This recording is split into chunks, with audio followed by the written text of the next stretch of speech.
Maybe it was you who sang so sweetly to me in the summertime. Oh, what pleasure it gave me to hear you sing, my sweet, dear, pretty bird.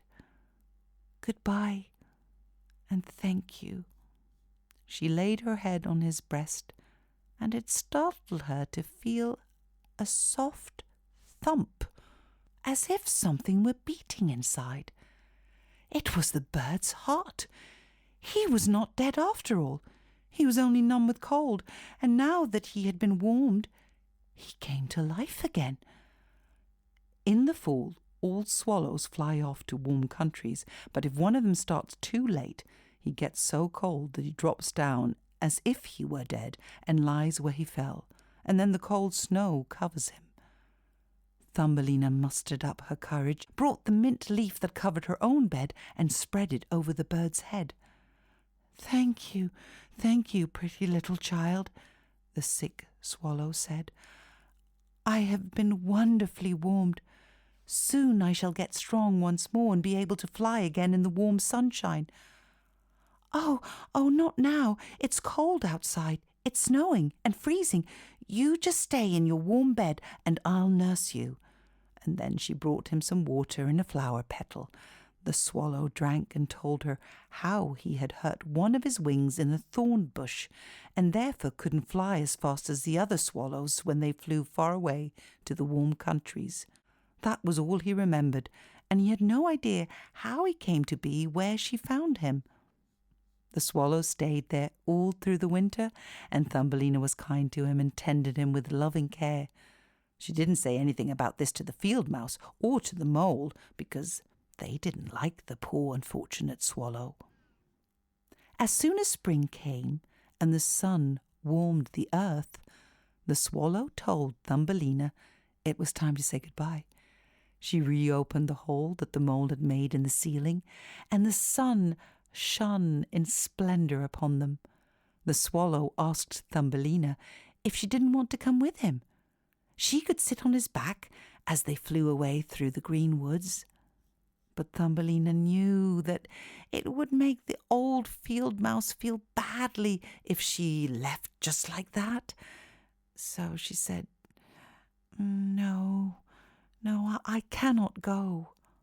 Fare you well, my good and pretty girl," said the swallow, as she flew into the sunshine. Tears came into Thumbelina's eyes as she watched him go, for she had become so fond of the swallow. Sang the bird as he flew into the green woods. Thumbelina felt very downcast. She was not permitted to go out in the warm sunshine. Moreover, the grain that was sown in the field above the field mouse's house grew so tall that to a little girl who was only an inch high it was like a dense forest. "You must work on your trousseau this summer," the field mouse said, for the neighbour, the mole in his black velvet coat, had now proposed to her.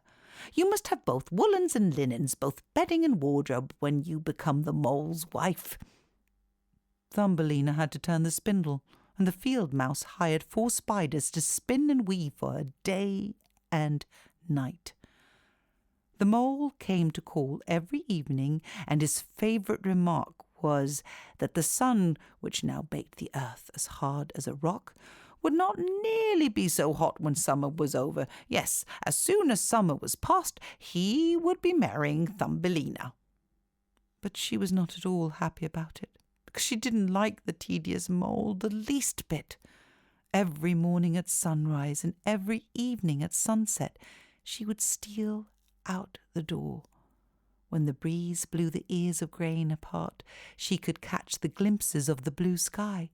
She could dream about how bright and far it was out of doors, and how she wished she would see her dear swallow again. But he did not come back, for doubtless he was far away flying about in the lovely green woods.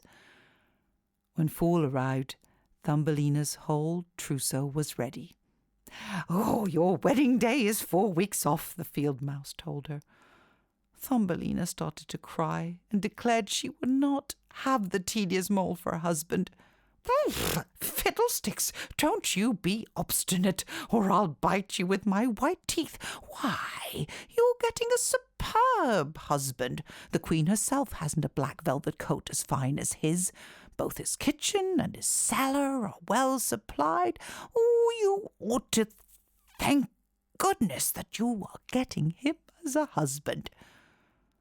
And then came the wedding day. The mole had come to take Thumbelina home with him, where she would have to live deep underground and never go out in the warm sunshine again, because he disliked it so. The poor girl felt very sad. She had to say goodbye to the glorious sun, which the field mouse at least let her look out at through the doorway. "Farewell, bright sun," she said. "Farewell."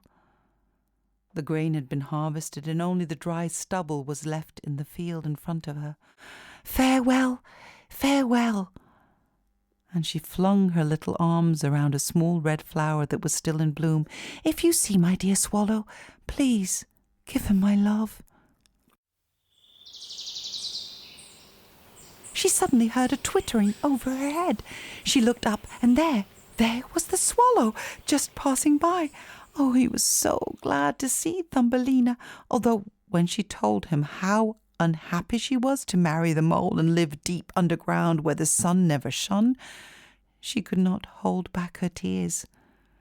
"Now that the cold winter is coming," the swallow told her, "I shall fly far away to the warm countries. Oh, won't you come along with me this time? You can ride on my back. Just tie yourself on with your sash and away over the mountains to the warm countries where the sun shines so much fairer than here, so where it is always summer and there are always flowers. Please, please, fly away with me. Dear little Thumbelina, you who saved my life when I lay frozen in a dark hole in the earth."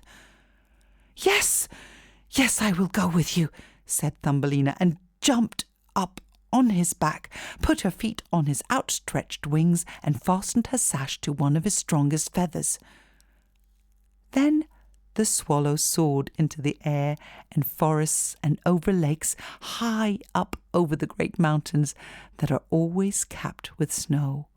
When Thumbelina felt cold in the chill air, she crept under the bird's warm feathers, with only her little head stuck out to watch all the wonderful sights below. Oh, at length they came to the warm countries. There the sun shone far more brightly than it ever does here, and the sky seemed twice as high. Along the ditches and hedgerows grew marvellous green and blue grapes. Lemons and oranges hung in the woods. The air smelled sweetly of myrtle and thyme. By the wayside the loveliest children ran hither and thither, playing with the brightly coloured butterflies. But the swallow flew on still further, and it became more and more beautiful. Under magnificent green trees, on the shore of a blue lake, there stood an ancient palace of dazzling white marble. The lofty pillars were wreathed with vines, and at the top of them many swallows had made their nests. One nest belonged to the swallow who carried Thumbelina.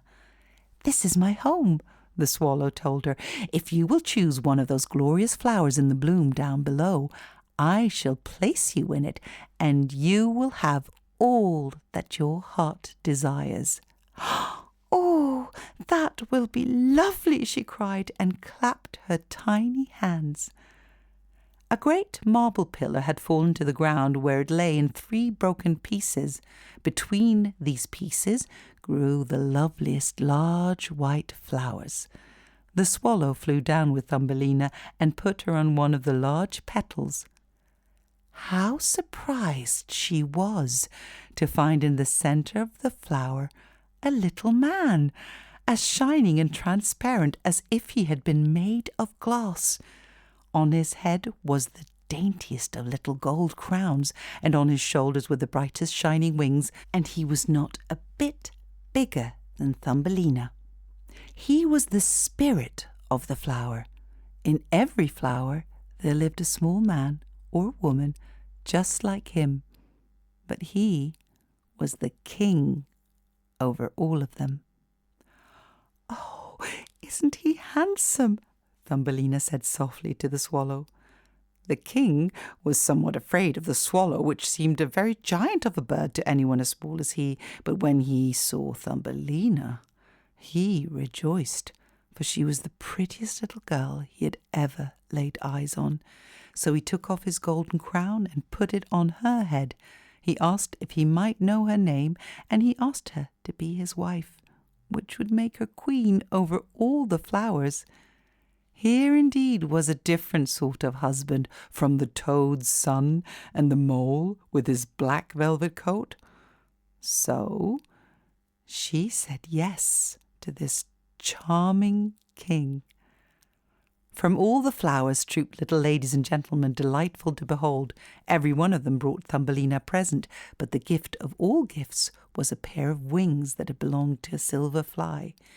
When these were fastened to her back, she too could fly from flower to flower. Every one rejoiced as the swallow perched above them in his nest and sang the very best songs for them. "You shall no longer be called Thumbelina," the flower spirit told her. "We shall call you Maya." And with that, the swallow chirped, "Goodbye, goodbye," and flew away again from the warm countries far away, back to far away Denmark, where he had a little nest over the window of the man who knows how to tell you a fairy tale or two. And there he sang the story of Thumbelina. And that is in fact how we heard the whole story.